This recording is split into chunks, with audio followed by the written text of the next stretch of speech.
In the winter of 1937, as the world teetered on the brink of a greater war, a shadow fell over China's ancient capital. Nanjing, Nanking to the foreigners, a jewel of the Yangtze, with its towering city walls, teeming markets, and whispered secrets of emperors long dust. 600,000 souls crowded its streets, unaware that the gods of war had turned their gaze upon them. From the east came the Imperial Japanese Army, a relentless tide of steel and fury, marching under banners of the rising sun. What followed was no battle, no conquest of honor. It was a descent into hell itself, 6 weeks of slaughter, violation, and madness that would scar the earth and haunt the living. The Rape of Nanking. A name that drips with blood, a mystery wrapped in denial, where the truth flickers like a dying flame in the dark. But why? How could a modern army unleash such savagery on the innocent? And what ghosts still wander those ruins today, whispering accusations into the wind? Join me as we pierce the veil of silence, unearthing the bones of a city that refused to forget. But beware, the deeper we go, the more the shadows close in. What horrors did they hide? And what price did the world pay for looking away? To understand the Rape of Nanking, we must first trace the serpent's coil back to its lair, Japan's insatiable hunger for empire. It began in 1894 with the First Sino-Japanese War, when a fledgling Japan crushed the Qing dynasty, seizing Taiwan and Korea in a blaze of gunpowder and ambition. By 1931, the Mukden incident, a staged explosion on a Japanese railway, ignited the invasion of Manchuria, birthing the puppet state of Manchukuo. Emperor Hirohito's militarists, drunk on ultranationalism, dreamed of a greater East Asia co-prosperity sphere, a euphemism for domination, where China would kneel. But China, fractured by warlords and the rise of Chiang Kai-shek's nationalists, refused to yield. On July 7, 1937, the Marco Polo Bridge incident near Beijing erupted into full-scale war. Japanese forces, honed in Manchuria's frozen hells, surged southward. Shanghai fell after a brutal 3-month siege, Japan's first taste of Chinese defiance, costing 40,000 of their own lives. Enraged General Iwani Matsui, commander of the Central China Front Army, vowed vengeance. The Chinese must be taught a lesson, his officers whispered in staff tents, their maps stained with tea and blood. Nanjing, the nationalist capital since 1928, became the prize, a symbol of Chinese resilience. Its 600,000 inhabitants, a living challenge to imperial might. As autumn leaves turned to ash, panic gripped Nanjing. Chiang Kai-shek, the generalissimo, ordered a stand. 100,000 troops to defend the city's ancient walls, built in the 14th century to repel invaders who never breached them so completely. But whispers spread like fog off the Yangtze. Japanese troops, fresh from Shanghai's meat grinder, were not men but demons. Reports trickled in, villages razed, civilians bayoneted for sport, women dragged into rice paddies for unspeakable violations. In the countryside, entire families vanished, their homes torched to light the night sky. One survivor, a farmer named Li Wei, later recalled, "They came like locusts, laughing as they killed. My brother hid in the reeds. They found him, slit his throat, and tossed him into the river like refuse." Yet in Nanjing, life clung stubbornly. Temples echoed with prayers to Guanyin, the goddess of mercy. Markets buzzed with refugees bartering for rice. Foreigners, missionaries, diplomats, businessmen, watched from their compounds, torn between evacuation and duty. Among them, a peculiar alliance formed. John Rabe, a portly German Nazi and Siemens executive. Minnie Vautrin, a steely American missionary at Ginling College, and a handful of others, haunted by visions of Shanghai's fall. On November 22nd, they sketched a desperate plan, the Nanking Safety Zone, a 2-square-mile haven marked by Red Cross flags where civilians might find sanctuary. Rabe waving his swastika armband like a talisman, the Japan-Germany packed his shield, petitioned Matsui, "Spare the innocent, honor the zone." Matsui nodded, but his eyes, witnesses said, gleamed with something darker. December 9th, 1937. Artillery shells screamed from Purple Mountain, shattering the illusion of safety. The city walls trembled, their stones, once quarried from dragon legends, now pockmarked with shrapnel. Chinese troops, ragged and outnumbered, fought door to door, but defeat loomed. What madness awaited when the gates fell? And who would bear witness to the storm? The assault began at dawn on December 10th, a symphony of destruction. Japanese aircraft, silvery zeros slicing the sky, unleashed hell from above, bombs carving craters in the earth, splintering pagodas into toothpicks. Ground forces, the vaunted 16th Division under Lieutenant General Kesugo Nakajima, scaled the walls with ladders, their shouts a feral chorus, "Banzai! Long live the Emperor!" Chinese defenders, low on ammo, fired rifles like prayers, but the tide was unbreakable. By dusk, the gates buckled. Zhonghua Gate, the southern bastion, fell first, its iron reinforcements twisted like the spines of slain dragons. Inside, pandemonium. Civilians fled through alleyways slick with rain and blood, trampling one another in blind terror. The air was thick with screams, wrote American missionary John Magee, his camera rolling in defiance.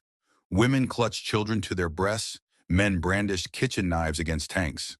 Japanese troops poured in like floodwaters, their faces masks of exhaustion and rage. Shanghai's ghosts demanding tribute. For 3 days, sporadic fighting raged, but by December 13th, the city was theirs. Matsui entered in triumph, his staff car crunching over debris, but victory tasted of ash. "Discipline your men," he radioed Tokyo, sensing the unraveling. Too late. The fall was swift, but the real horror brewed in the shadows. Disarmed Chinese soldiers, perhaps 90,000 horns, surrendered, hands raised, uniforms shed in desperate bids for civilian anonymity. They huddled in warehouses, schools, even the safety zone's fringes, eyes hollow with hope. Japanese officers, fueled by sake and resentment, saw not men, but vermin. "Kill all captives," read secret orders from Prince Yasuhiko Asaka, Hirohito's uncle, a command whispered in Tokyo's war rooms. On the Yangtze's banks, the first massacres unfolded.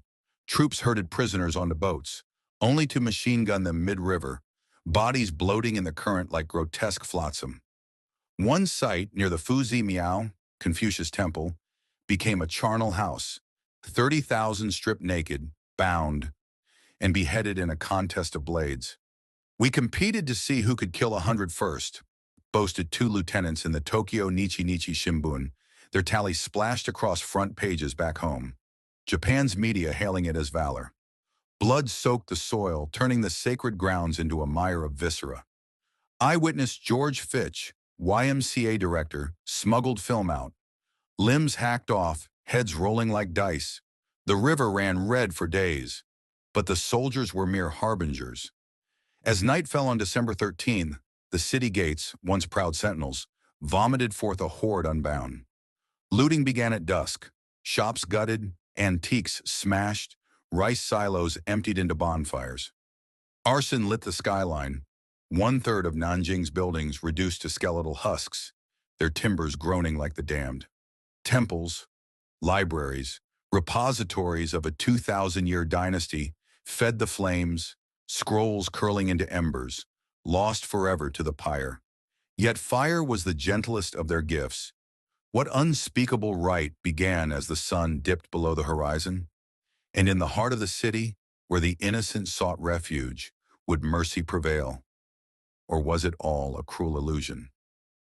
December 14th dawned not with light, but with the moans of the broken.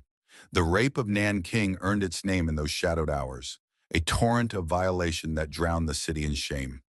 Over 20,000 women, girls as young as 8, grandmothers bent with age, were dragged from hiding, their cries a dirge for humanity.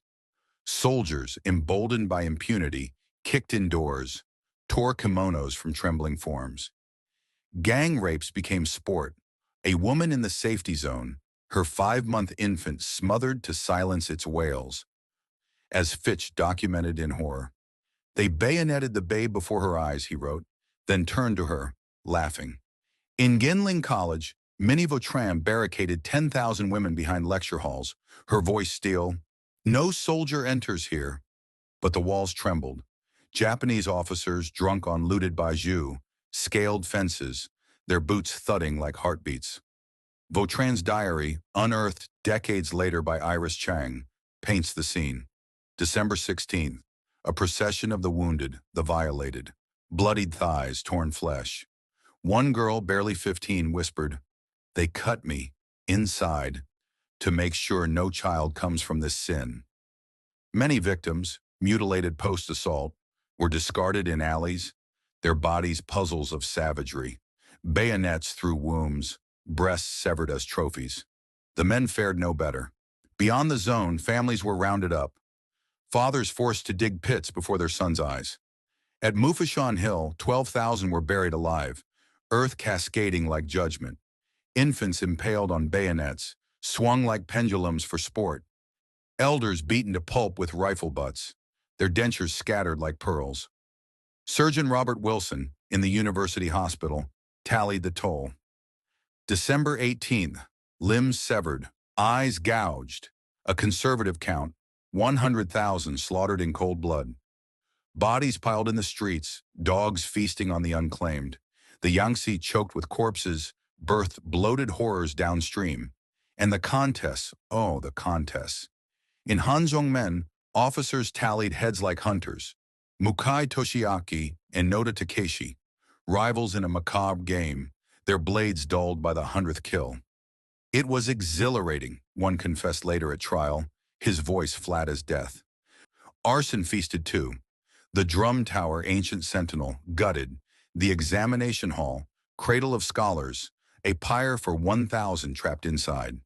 By January 1938, 1/3 of the city lay in ruins. Charred skeletons of homes, walls etched with bullet scars, streets paved with bone fragments. Yet amid the inferno, flickers of defiance. The safety zone swelled to 250,000 souls. Rabe's armband a flimsy ward. He confronted soldiers at gunpoint. "This is German territory." Vautrin chased intruders with a golf club, her diary a litany of rage. "There probably is no crime that has not been committed in this city today."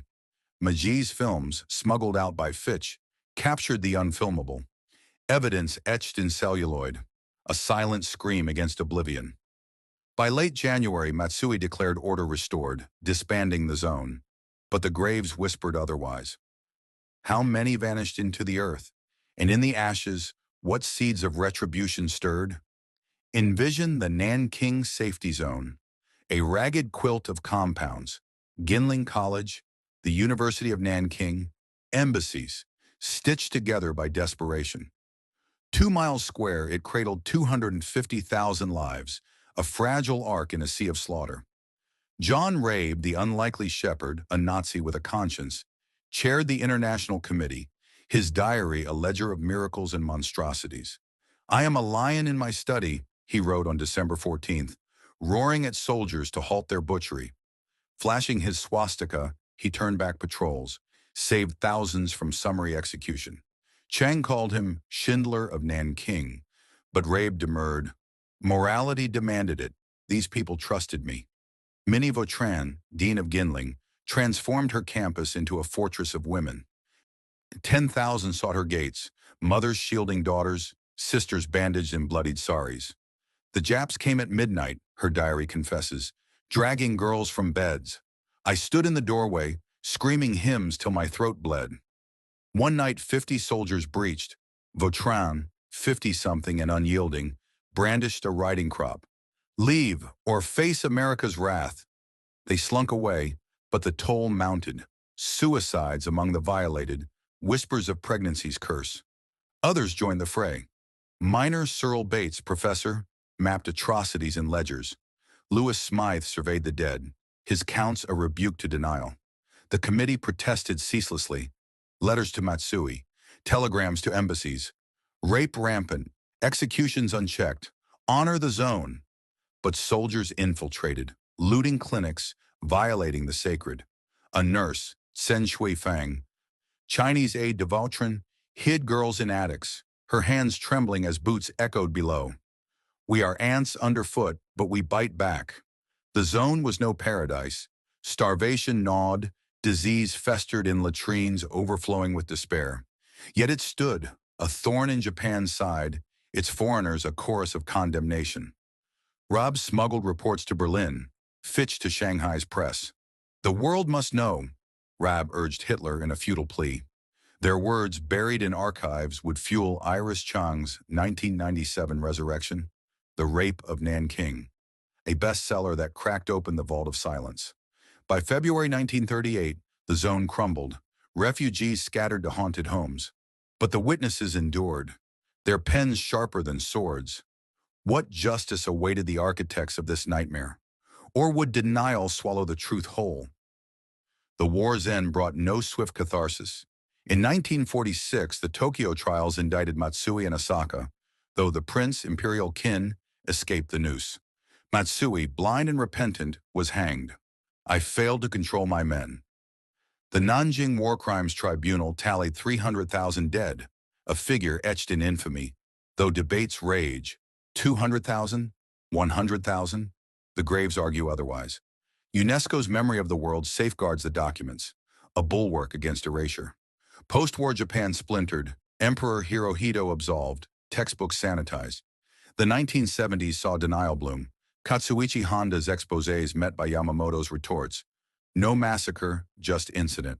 Fujioka Nobukatsu's Illusion School claimed fabrication. Politicians like Hashimoto Toru echoed, exaggerated for politics. China seethes, visits to Yasukuni Shrine, where war criminals rest, ignite protests. Denial is the second rape, survivors cry. Yet memory endures. In 1985, on the pit of 10,000 corpses, a mass grave at Jiangdongmen, the memorial hall rose, coffin-shaped, its halls echoing with ghosts. Underground bones lie in glass, femurs cracked like twigs, skulls holed by bullets. The wall of victims lists 300,000 names, some known, most whispers lost to time. Sculptures weep, a mother cradling air, where her child once lay. The ruined city wall, jagged teeth gnashing at the sky. The broken sword, symbol of shattered resistance. The warning bell tolls hourly, a knell for the forgotten. Nearby, John Rabe's residence, now museum, honors the zone's guardians. His statue gazing eternally at the river that carried so many away. Modern Nanjing rebuilds atop scars. Skyscrapers pierce the haze. Bullet-pocked gates restored as tourist draws. But dig deeper. The metro unearthed more bones in 2009, a reminder that the dead demand voice. Survivors dwindle. Jashukin, 90, Seuss deniers. I saw my family hacked. Paint that as lie? Chang's book, vilified yet vital, sold millions, birthing films like Nanking, 2007, where actors voice diaries in tear-streaked close-ups. The Rape of Nanking is no relic. It pulses in Sino-Japanese frictions, in global cries for reckoning, from Rwanda to Ukraine. Why do we deny? To bury shame or fear the mirror? Nanjing's ruins, those silent pits, those echoing halls, beg, remember, lest we repeat. What if the next shadow falls on us? Thank you for walking these shadowed paths. If Nanjing's ghosts stir you, subscribe, share, comment. How do we heal history's wounds? Until next time, lest we forget.